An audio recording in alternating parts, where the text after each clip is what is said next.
There are times in our lives when in a conversation it reveals our heart's desire. That desire leads to a prophetic decree. That decree initiates faith, where His grace meets us. It's like God inviting us onto His stage. He's the director, author, and finisher. On His stage, we grow, we're stretched, we trust. When it's all said and done, it literally becomes a part of who you are, something you'll never, ever forget. This story you're about to hear is one just like that.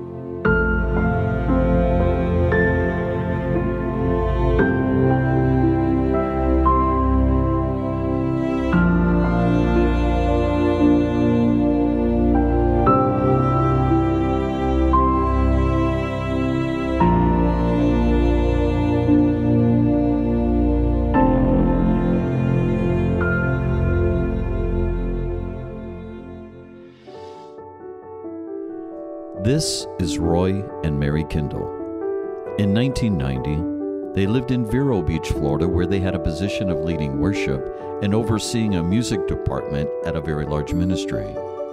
They had a full-time salary and all the comforts of a well-established home when God spoke to them to leave the country they've always known, to take a leap of faith to move to Israel. The opportunity? In Jerusalem, students would come from around the world to be trained in music, worship, and the arts, then return to their nations to make an impact there. The only catch to this amazing position was that they would now need to annually raise their own funds to be there. Thus began a journey of faith and trust in relying upon God to give wisdom, resources, and oftentimes supernatural provision. This story is one of the many, but truly stands out among the rest. We were walking down the street in Jerusalem one day, years ago, and I was looking at Roy and I said, and I think this was from the Lord, that's why I said it. I said, hey, you're middle-aged. Thank you. I'm like, wait, no, I said, wait a minute. Okay, God gave you this amazing gift of playing the piano and singing, and you don't even own a piano. What's up with that? I had a keyboard I was happy with. A violinist has his violin. A flautist has his flute. I said, but you don't have a piano. Come on, Roy, you need a piano. And you know, and he was looking at me like, oh. Pianos are expensive. And I said, you know what? With this gift, I don't see how you could live this whole life on the earth and God not provide you a piano. I said, I think we need to believe God for a piano. And not just any piano, a grand piano. I think I've laughed even then. Honey, you have no idea how much a grand piano in Israel costs. They're expensive even in the States and other countries, but in Israel, because they don't make them here, you have to import it. And this thing called VAT tax means value added tax.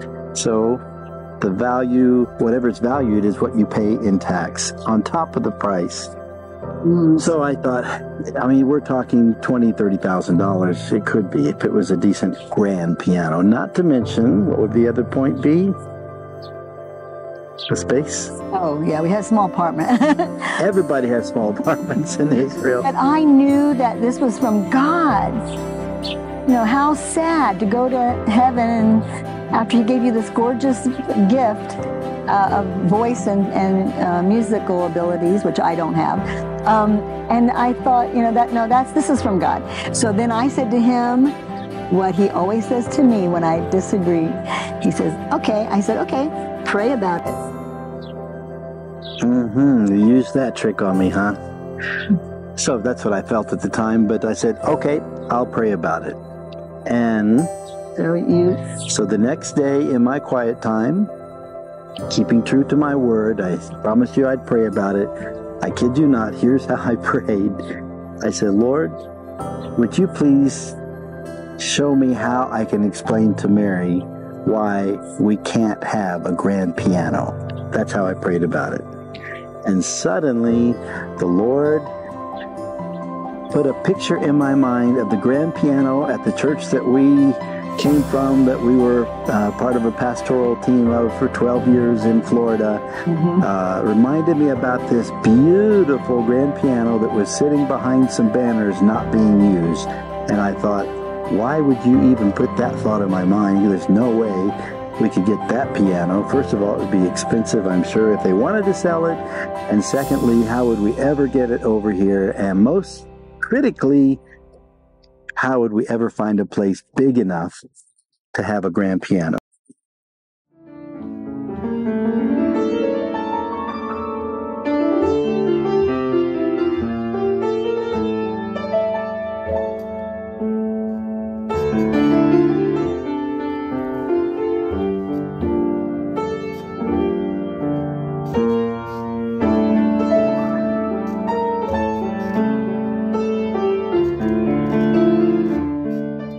Thing about faith that we've learned is you're never going to be able to figure out all the details. You have to start with one step after the other.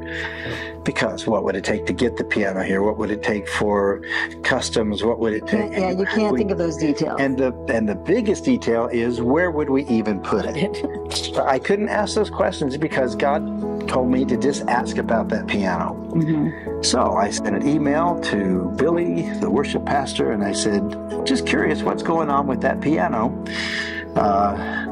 behind the banners. And he wrote me back and said, funny you should ask about that. We had offered it to a church that we've been helping for a certain price. And they thought about it, prayed about it, decided it wasn't for them. So there's a music store in another city that's offered to take it on consignment, and we can make even more money from it. And I said, just out of curiosity, would you ask the pastor if he would sell that piano to me? How much would he sell it for? Yeah. And the next day, he wrote me back, and he said, Pastor says, only for you, Roy, that you could have that piano for $3,000. So I said, tell him sold. I'll find a way to come up with the money.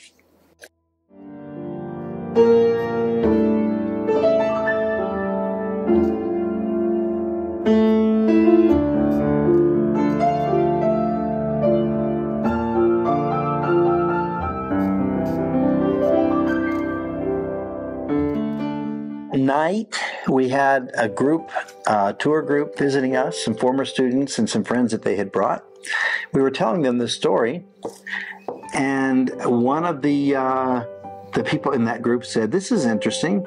He said, because where I work for a shipping company, we do shipping, and my boss just told me before I left for this trip that he was considering starting he said, we ship things overseas, and he was considering having a little side to get the thing actually incorporated and call it Shipping for Christ, because on those containers, on those ships, there are always open spaces. Why not send things overseas to people in ministry that can use it? And so I'm going to go back and tell him about this. Maybe it's something that we could have shipped over in one of those empty spaces. He notified me when he got back home. They actually incorporated Shipping for Christ, it was called. And he said, whenever you're ready to ship that thing, we will ship it for free. Yeah, so we get back to America and go to this church. And we have a friend that goes to the church, and we were at his house, and he said, you guys, God told me to give you some money. And we said, okay. And he said, but for something specific. And he said, it's like there's some special need that you have. And he used the word need. I've been very careful. We've been very careful over the years. To us, we want to steward God's money as best as possible. We always have needs. There are needs for the ministry, needs things to be paid, rent and utilities and operational expenses, food, outreaches, things that we do. That's what I classify as a need. Having this piano was a desire, wasn't a need. So I said to him, he's a doctor friend of ours, and I said, listen, whatever you want to do, he didn't even say the amount, so whatever you want to do, we appreciate it. There's so many needs. He goes, no, I just feel like there's something specific. And he kept pressing, and I finally said, okay, listen, I couldn't call it a need, but you know that piano over at Central Assembly? He said, yeah. I said, I can have that piano for $3,000. He said, that's it. I know that's right. He wrote a check for $5,000, which was enough to build a box, because you have to ship something in. When you ship a piano, you have to build a special box for it. He said he'll take care of the box, and that we had to get the piano to this place in North Carolina. Yeah. And that was the money we needed to pay for the piano and to get it sent to the place where they would ship it to Israel. Yes.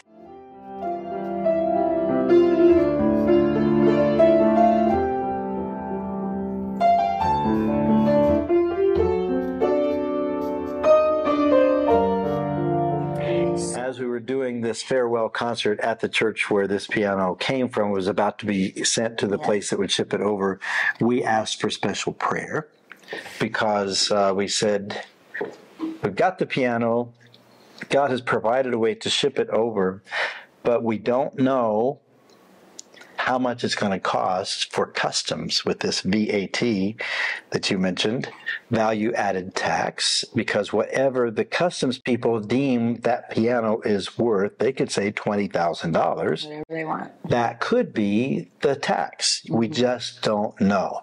And you can't find out until it gets there. So it's more faith. Yeah, so a man in the audience, he said, the Lord told me to pay whatever it is. Please. He was shaking. He said, please, can you try to get it as low as possible? Because this is faith for me. This is faith. Faith begets faith. One person, you do something in faith, sometimes God's got to speak to somebody else to do something in faith to accommodate. And that could have been huge for him. And then after that, we went over to Cocoa Beach to minister. So our we next were telling the story. Was in another church telling this story. And the pastor, I think he interrupted the he interrupted. service. He goes, said, I've got to come up here and tell you something. He said, we just got back from a trip to Israel as a tour group, and guess who we met while we were there? This lady, wife of the customs guy, is the wife of the customs guy at the port, who decides how much it's going to be in Haifa, who decides the prices. And she just told us, if you ever need to ship anything to Israel, let us know, and I'll talk to my husband and make sure you get a good deal. So we're like, oh my gosh! So God took care of everything. That's never happened to us before. Yeah. So then we get back to Israel, and it took some time, finally got shipped to North Carolina, and then to the port. Then it's in New Jersey, and then to Haifa, and was it Ashdod? Was it Ashdod? Okay, Ashdod. And so now it has arrived, and we get the message that he only decided to charge $2,500 tax. Yes, hallelujah. That was amazing. That was about a tenth of what it could have been. We had to go pick it up. The man was very happy about that. He said, I'm happy to pay that. Yeah. And so he was obedient. A lot of people have to be obedient to do what God says. We didn't ask him, but God challenged him to do it. There's always a challenge. So we were happy about that. But now, we lived in a little apartment, and the boat was this is crazy faith stuff. Yeah. This is just because all you know is God took it this far. And so we said, okay. This tiny apartment that we lived in. We're like, oh my gosh, where are we going to put it? Well, we didn't just on the spot. We were already looking.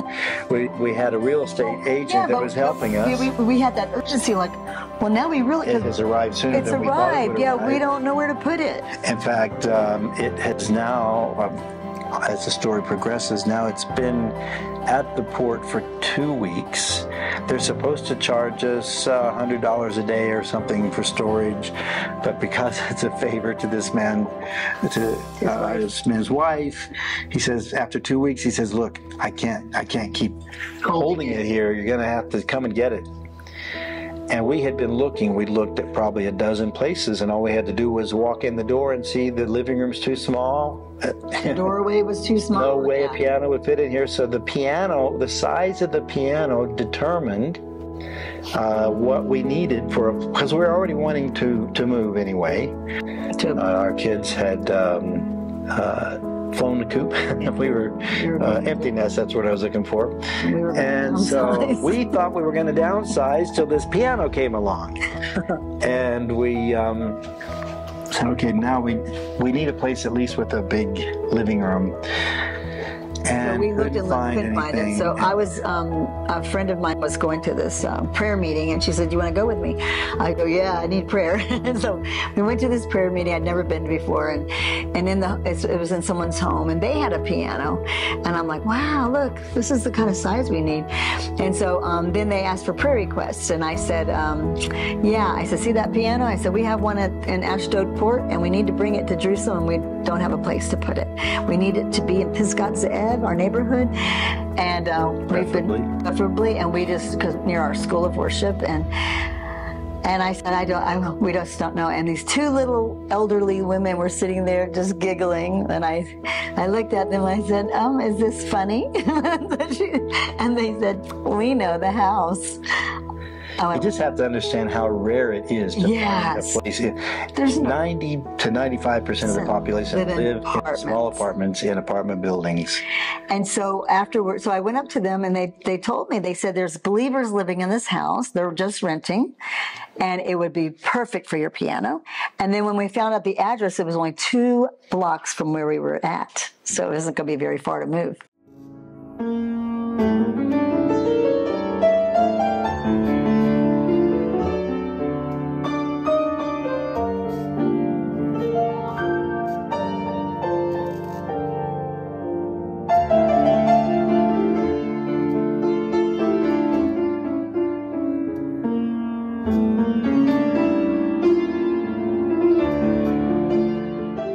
So while we were waiting for our ship to come in to port, literally, we were back in Vero Beach where the piano came from, and so we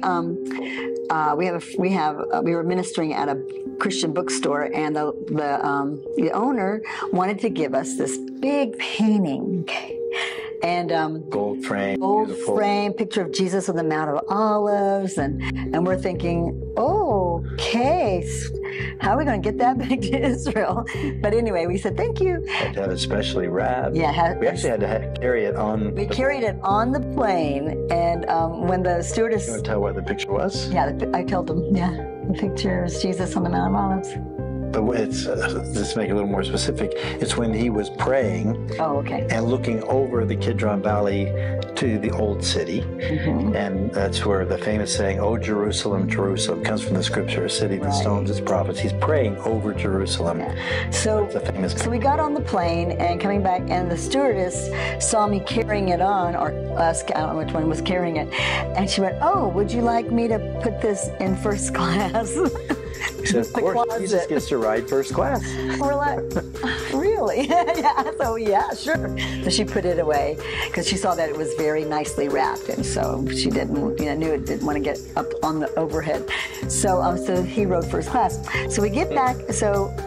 To our little tiny apartment, and I said, "So you want to put our picture up?" They're painting up. And Roy goes, "No, let's wait till the piano arrives."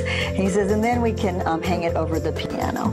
Whenever we get whatever place we're going to get big enough for this piano, that's why don't we hold it? So we stuck it behind the couch. Mm-hmm. So Jesus went from first class to waiting behind the couch. So then we are invited by this man after the Bible study. So we went over to see the house, and it was a rainy day, and we walked in the door, and there's this beautiful rounded counter that looks like it's would hug the piano. Because it goes down into a sunken living room. That's what it is. Yeah, sunken living room. So it's like a dividing and it's wall. Huge. It's like a huge living room. And we're like, whoa, it would fit here. Easily. Easily. And then one of us looked up and saw on the wall a embroidered needle point of the same picture of Jesus on the Mount of Olives, but it was a needle point. And one of us said, With the same painting, I mean, same picture. Yeah. And we said, look at the picture, look at the picture. It's our picture. And it's right on the wall where the piano would go. And then Roy said that, and then Roy goes, look what's underneath the picture. Because there were people still living in the house. Look on the floor under that picture. And it was a toy piano. They had children, 5 children. Just a little tiny toy piano. And we were like, oh my goodness, this is the Lord's talking to us. So then the owner wanted us to go look at the next floor, which is with the bedrooms. And he had, there's an electric shutters and he pushed the button, and we've never had electric shutters before. We usually have to go like this and pull them up. But this one was slowly coming up. And like it was a curtain. It was like a curtain, and there was a balcony, like a Romeo. A curtain of a stage, rather. Yeah, like a little stage. It was like a stage, like I call it Romeo and Juliet balcony, but it looks like a little stage, and it's coming up, and sliding glass doors, and the view is of the Judean wilderness, looking over to Jordan, and there is a huge, from one end to the other was a rainbow. From one hill to the other. And we were like, beautiful rainbow. And my secretary at the time, she goes, oh my gosh, it's a rainbow. And I go, yes, it's a rainbow. That just means he's not going to flood the earth again. Destroy the earth. Hearing promise. I know. And I was just too shocked. I couldn't believe it. Oh my gosh, this is like, it's just what's when going on? God is walking us through any kind of a faith process, little things like that at pivotal times become little markers along the way. Mm-hmm. You could argue all day long that was it really that, was it coincidence or anything else, but at the time it just hits you in a place. Yes. We would never have taken any of those little things as a final reason to do something so crazy. The first reason is because God drops it into your spirit that day walking down the sidewalk, when he dropped it into your spirit, and then took him overnight to get it into my spirit. And one thing led to another, but just the beauty of that rainbow right over the Judean desert. Yeah, so we knew, okay, this is our house. This is what we're going to rent it. We still took it, though, to our board of directors, to certain, we call them prayer partners, prayer warriors that know how to really pray. And does anybody feel like this is not right? Because we wanted to rent it. It was a big step of faith to rent the top part of this house. It was a 4-level house. It was more money than we were used to paying. And we thought down the road, maybe we can also afford to rent the whole house for our school. Yeah. So then after a while, everybody was convinced, including us. Yeah, this is it. Place. This is it. We prayed about it. Yeah, they said go for it. So then we were going to come over here. The owner to sign contract for the rental, and then the landlord called and said, "Can you guys come a little earlier? I got something to talk to you about." So we came over, and he said, "A Korean Christian is coming over with cash to buy the house." Jewish Korean. I'm so sorry, I can't rent it to you. And me and Roy are like, no, this is our house. Okay, now here's the thing also. When God has really confirmed something to you, so many times there will be obstacles, or there will be something that will try to pull the carpet out from underneath you. And that's how got I was after all of these confirmations and just knowing it was the right thing.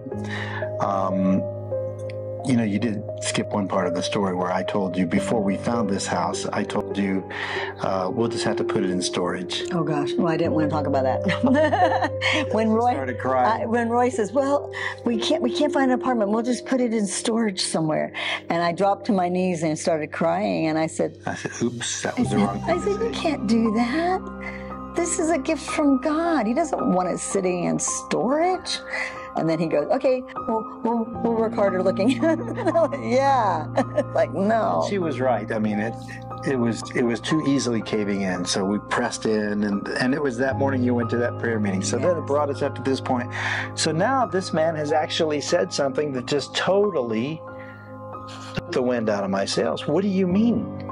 And it just popped out of my mouth. We were right here in this room actually talking to him, and I said, "You can't sell this house. It was meant for us."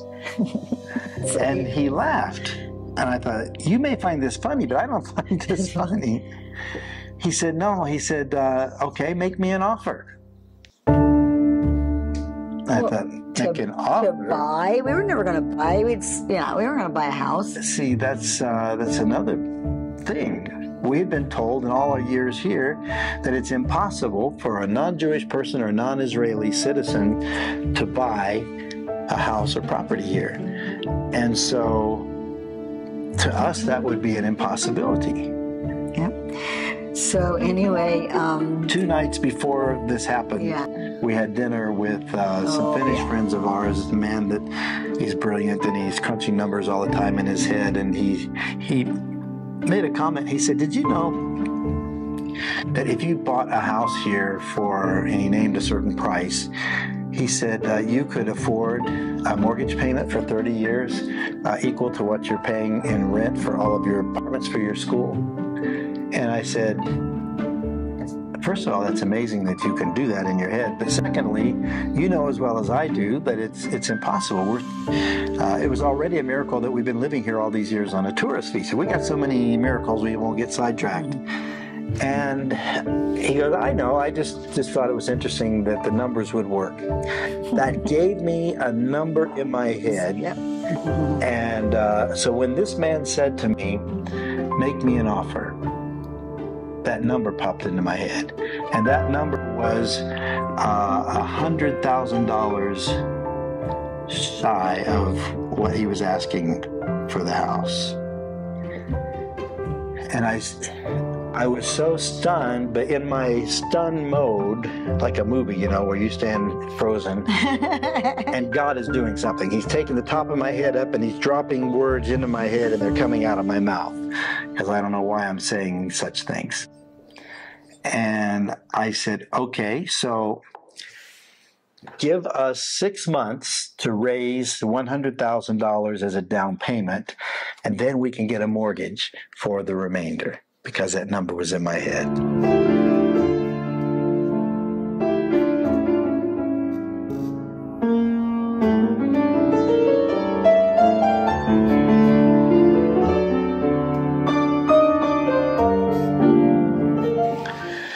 So timing also factors in here. God arranges things that you have no idea that he's putting certain things in place, right? So we had some months before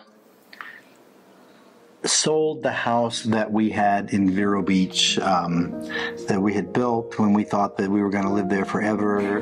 And, so when we suddenly got called to come to Israel 100% by faith, no paycheck, trust the Lord, we kept the house and we rented it out to people for about 15 years, and finally felt released to go ahead and sell the house.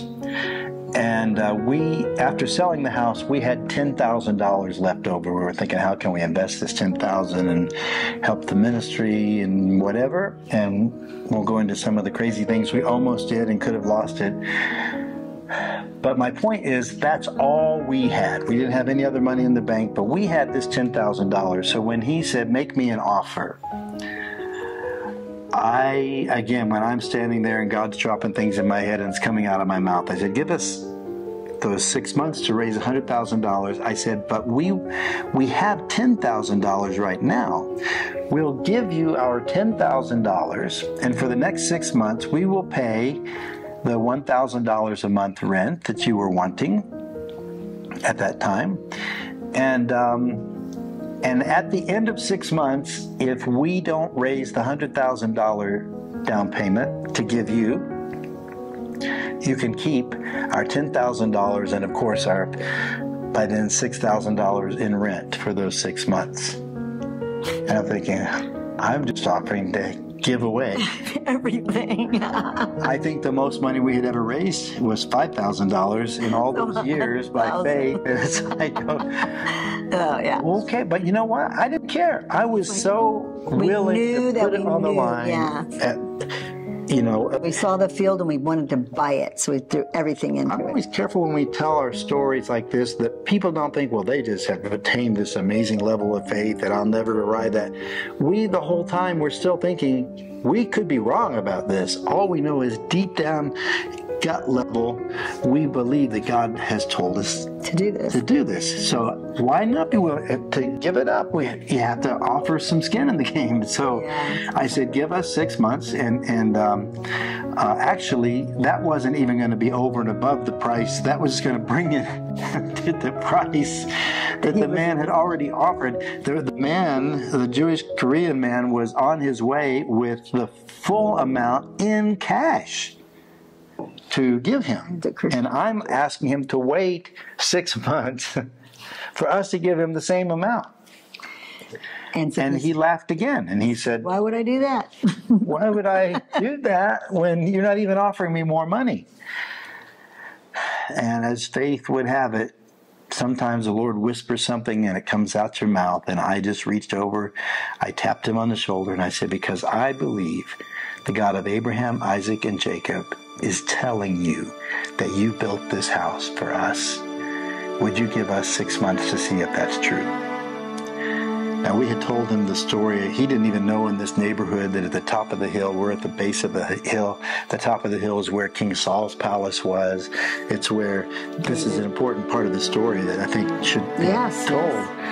It's where David, the king, called for David, the shepherd boy, to come and play his harp, and it chased away the evil spirits. And this was the area that happened in. And he didn't know that when he built this house here. He didn't know that about this area. And I said, and the piano, especially a grand piano, but even other pianos, the strings are called the harp. And a grand piano, it's obvious because it's shaped like a harp. And I said, I believe that our purpose for being here is to encourage people to worship God like David the shepherd boy who became David the king. So I'd already told him that. So when I tapped him on the shoulder and I said, the God of Abraham, Isaac, and Jacob is telling you that you built this house for us, I could see something was happening in him. But it took a while from the something that was gripping him to get to his brain. So in this room, he starts pacing back and forth, muttering out loud, why would I even do this? This is crazy. This is not a good business decision. The market can change. If they don't come up with the money, I've lost this deal right now that I could have the money. All these things, but suddenly something like a light switch came on. And he stopped in front of me, spun on his heels, and smiled and stuck his hand out and said, "You got a deal." He said, but in 6 months, you have to have $100,000 or you can't ask for more time or anything. I said, no problem. That's okay. Great. And then after that, we'll find a mortgage for the house. Never mind that that's supposed to be impossible. I was stunned that he accepted the offer. And he said, well, I'll have my lawyer draw up a contract. For me, a handshake is as good as a contract, but we'll have a contract. So we went 2 blocks back to our little apartment, shut the door, and I leaned against the door and I said, how are we going to raise $100,000 in 6 months? But I was more excited that it was actually moving along. And that carried us into the next phase of the whole thing. And the next phase was, where do we go? Who do we talk to? How are we going to raise this money? Another thing we've learned over the years is you never do knee-jerk reactions. You have to wait and pray. Every step along the way, we had to pray. Okay, God, you brought us this far. Now what? Now what? And so we spent some time praying. We actually took the next 3 months of the 6 months waiting on God for what kind of a tour we could do to go out, a fundraising tour, if you will, and minister at the same time. And after those first 3 months, we had a plan that God had put into us, into our heart, another crazy plan. But it's what we knew, what we were supposed to do. The first place we went on this tour was to Ghana, West Africa. Some former students of ours had invited us to come. Now, I'll just tell you, I'll just bypass a lot of things there, a lot of details.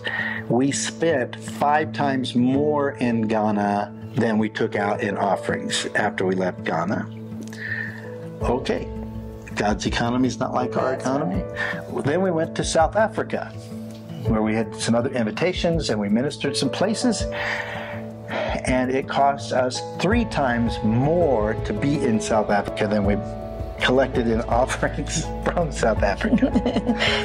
but in South Africa, an artist, a friend of our friends, took a canvas and painted a life-size piano keyboard. Of course, the white notes and the white keys and the black keys. And we got this through prayer. We got this idea that people who would donate $2,000 could have their name written on a white key, and the people who donated $1,000 could have their name written on a black key. And that would be a way. I don't like gimmicks. I don't like to, do crazy things. But when it's from God, it's right. And so there's 88 keys on a full-size piano. And we took from South Africa this life-size canvas keyboard that we didn't even use everywhere we went, just where we felt like we were supposed to. And then we went to America, and we went to the first place in America that we did a meeting was in the church where the piano came out of. And they took I believe it was the largest offering that church had ever taken. Again, we never went into places and said, "Oh, please, would you give?" We just said, "Look, this sounds crazy, and this is what. If I'm wrong, I'm wrong. If we're wrong, but we really feel like this is something God's telling us, and if you want to pray for us or whatever, we're trusting God for this money." They took an offering of $18,000. The number 18 corresponds in the Hebrew alphabet to the word Chai, which means life. So Jewish people, when they give a gift, when you want to bless somebody or honor somebody for a birthday or for a wedding or bar mitzvah or a special gift, often will do it in increments of 18. Might be $180 or $1,800 or whatever. So for our first big offering in the States to be $18,000, that was just like God, kind of another one of those little markers along the way. I'm paying attention here. It kind of keeps your faith going, keeps the wind in your sails, and keep you moving forward. And we're traveling around, and we're getting offerings, and finally small offerings, we were just as happy. Yes, I mean it was all God. And then we get back to we're ending our time in America with the same church that gave us $18,000. But in the morning, it was a Sunday, and we were supposed to fly back on Monday. Sunday morning, we were at another church just very close to that town who gave a nice offering, and we had a meeting scheduled at the home church that gave us the $18,000 for that evening, but they had already given a wonderful offering. At the end of the morning service, the day before we were to fly back, we were $23,000 short. And we didn't have $100,000. No, and 23 is a special number to us because Psalms 23, it starts off with, "The Lord is my shepherd, I shall not want." Which means I shall not lack. And so we said, 23, oh boy, we need $23,000. The owner, seller had made it clear, don't ask me for more time, don't tell me you don't have enough, I can't take less than. And so we went to the evening service at the same church that we had started out. And I didn't make a big deal out about it. I said, you know what? I think this is important for faith too. Yeah. I said, maybe I was wrong. Maybe we were wrong. I'm willing. I'm a big boy. I'm willing to admit if we got it wrong. But boy, it's been quite a ride. If we made a mistake, we made a mistake. Trusting God, thinking along the way. It sure seemed like He was leading us. But if I'm wrong, I'm wrong. And to be honest with you, if we were wrong, we'll give back these offerings that we collected. No problem. Thank you very much. We appreciate that. Maybe it was a lesson. I don't know, whatever you think, all the reasons. But I was also a lot relieved because I knew that even after if we had the down payment, we still don't have Yeah, I mean, we're not qualified to get a mortgage because we're not Jewish and we're not Israeli. So no bank. We had talked to multimillionaires who weren't Jewish or Israeli who said it's impossible to get a mortgage at a bank, even if you have the money. So that was another step that was, in our mind was crazy anyway. yeah. And so, and then even if you get the mortgage, there's the final thing, which should be the first thing, was the final thing for us because we did everything backwards, is a permit. There's a certain permit that you have to be approved by the municipality to even do this at all. Right. And that was, so I'm like, okay, so if we're wrong, we don't have to worry about the mortgage or the permit because this is crazy anyway. So but if we're right, we did a message, and Roy did a message that God was not on anything about money. The pastor got up and said, "Folks, you know the need. He's not one to make a big, pleading for big offerings or anything." He just said, "Well, that's the situation. We'll see what God does." In the back of my mind, somebody could walk up to us at the airport, and say, "Hey, here's a check." Yeah, you never know how God's going to do it. He's going to do it different Always ways. leave plenty of open opportunities. Never limit God. And so we finished the service, and at the end of the service, we're out in the foyer of the church outside the auditorium. Some little kids are trying to play a game of tag with me. I like to play with the kids anyway, and they're kind of grabbing at my coat, and I'm reaching out to tag them back, and the associate pastor walks up to me, and he says, "We've counted the offering." And I said, I'm still tagging little kids. I said, "Yeah, how much was it?" He said, $23,000. I said, "Larry, you wouldn't. That's not a funny joke." I'm not joking. It's $23,000. And to this day, I remember, it's never happened to me before or since, I watched the tears squirt from my eyes and land on the lapel of his jacket and made a little wet spot right there. I said, "What?" And he said, "Yeah." I said, "Did somebody just give a big amount?" He goes, "No, because people bought some keys for your Canvas keyboard, $2,000, $1,000. He said, and we had two people who came up to us and said, separate from each other, let us know if there's, a deficit, and maybe we can help."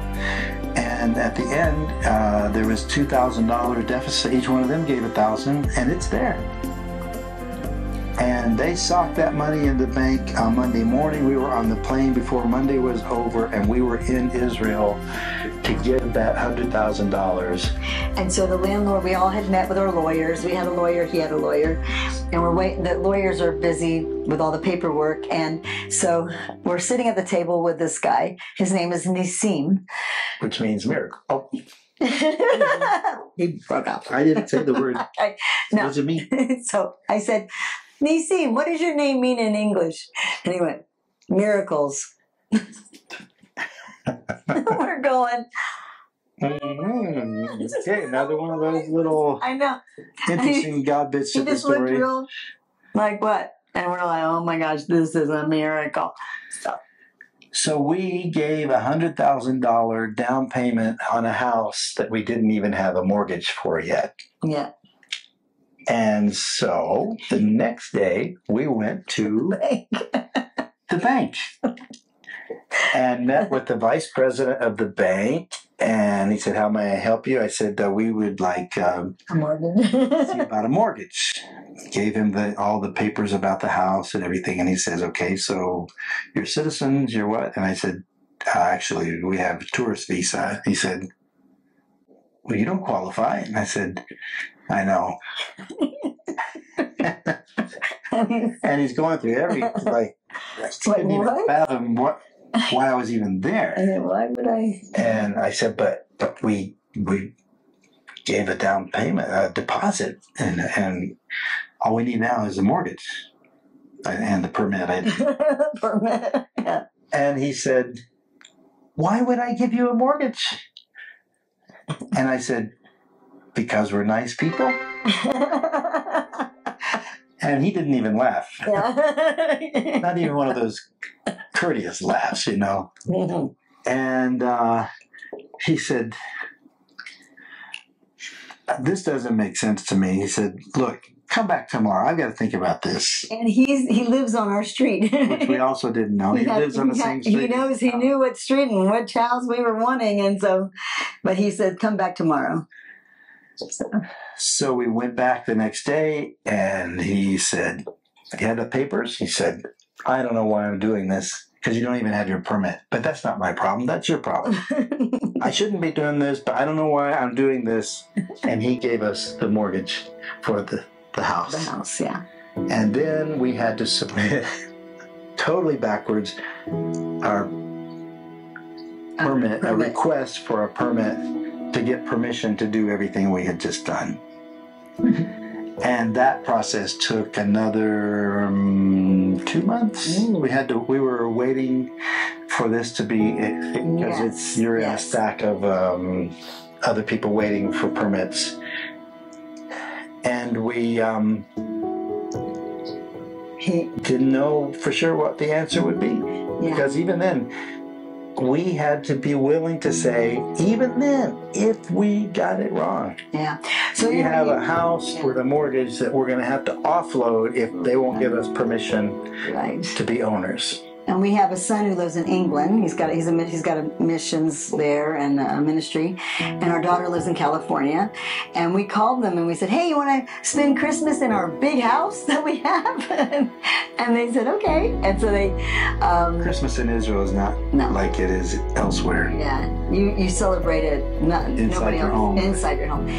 So then there's a knock on the door, and I go in my pink robe, and I go big fluffy one because it's cold here in Israel in December. And so I open the door, and here's Nisim outside the door, and he says, I have great news.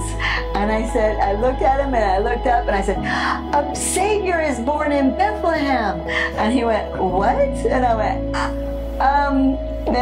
never mind. What's your news?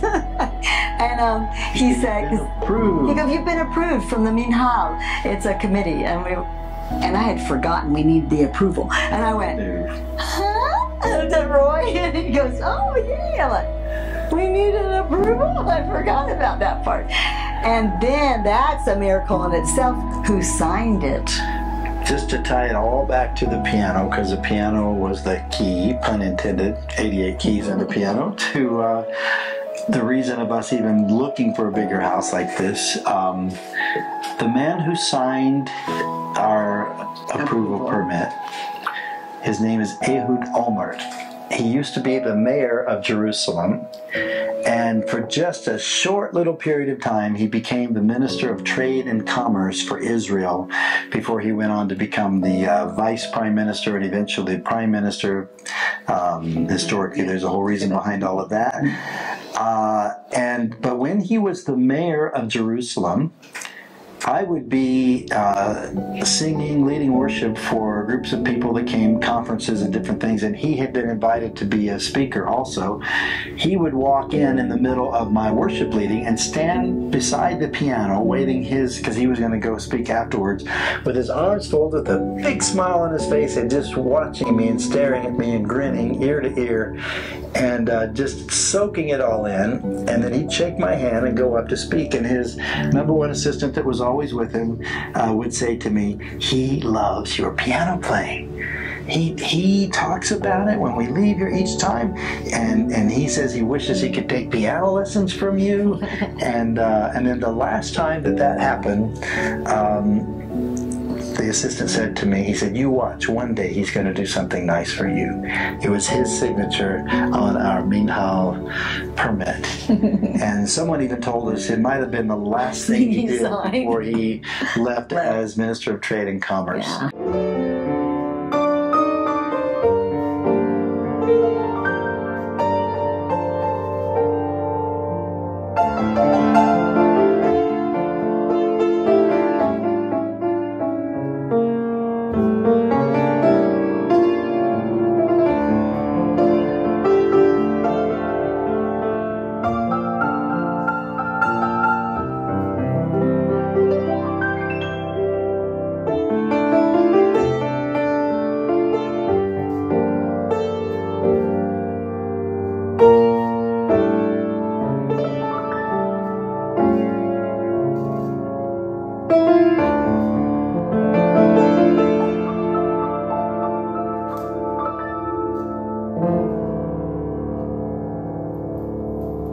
Another quick little thing that happened that I think is exciting, just to tag in here, and that is that we got a letter in the mail in High Hebrew, I call it. I mean, it's attorney language. Yeah. It's hard enough to understand English attorney language. So we took it to our attorney and said, "What is this letter?" And his jaw is hanging down. He says, "It's another miracle."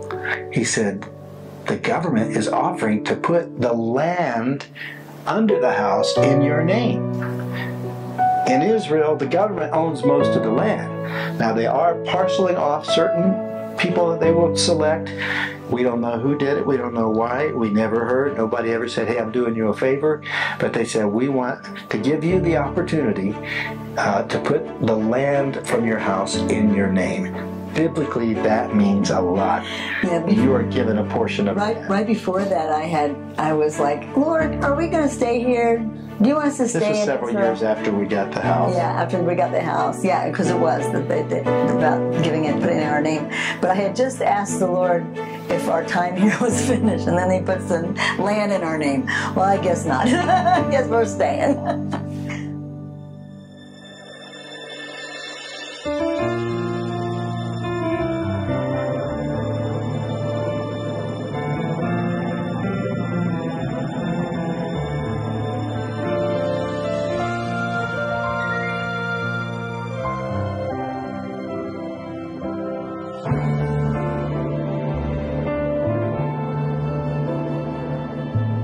Baruch haba b'shem Adonai, Hallelujah.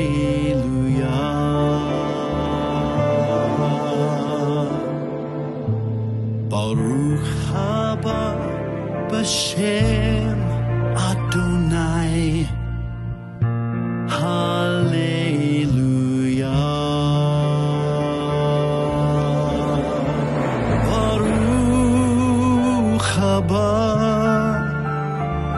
B'Shem Adonai, Baruch haba. B'Shem Adonai, Hallelujah,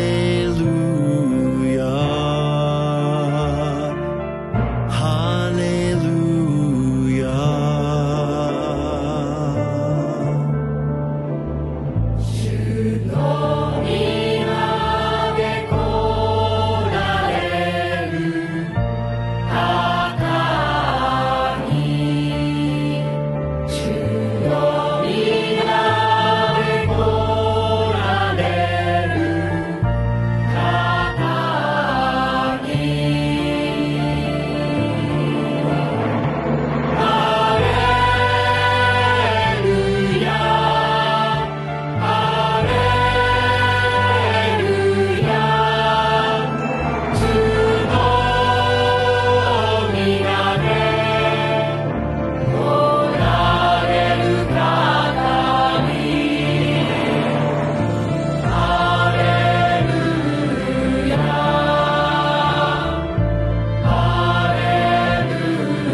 Baruch haba b'Shem Adonai, Hallelujah.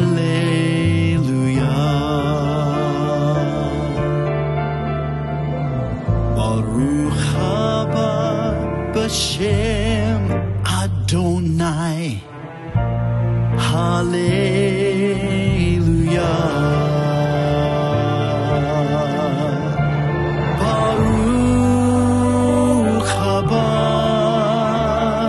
B'Shem Adonai,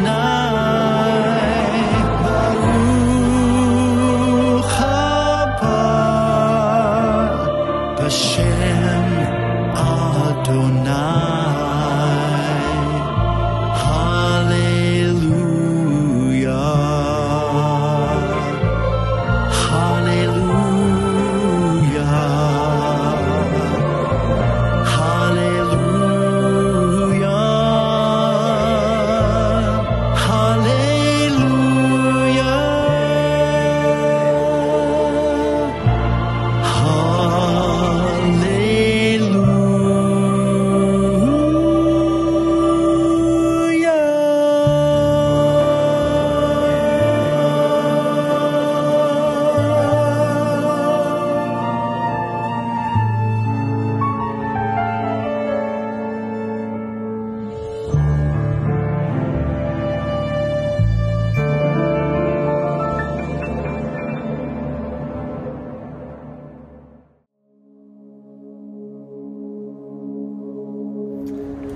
I really like it here.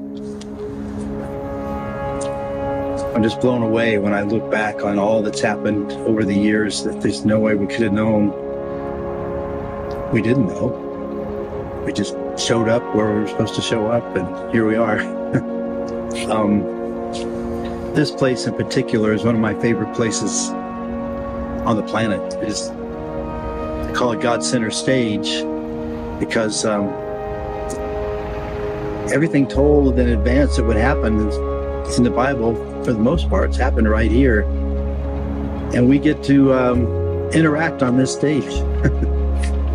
So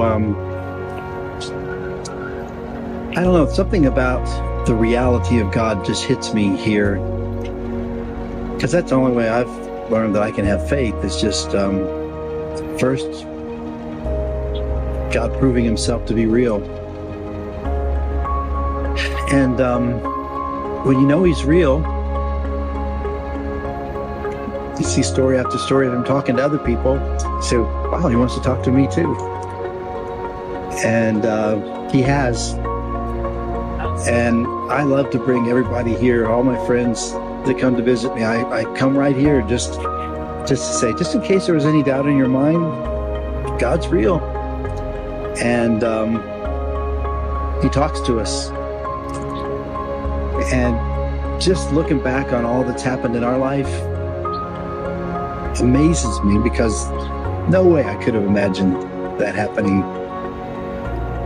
Yet it has.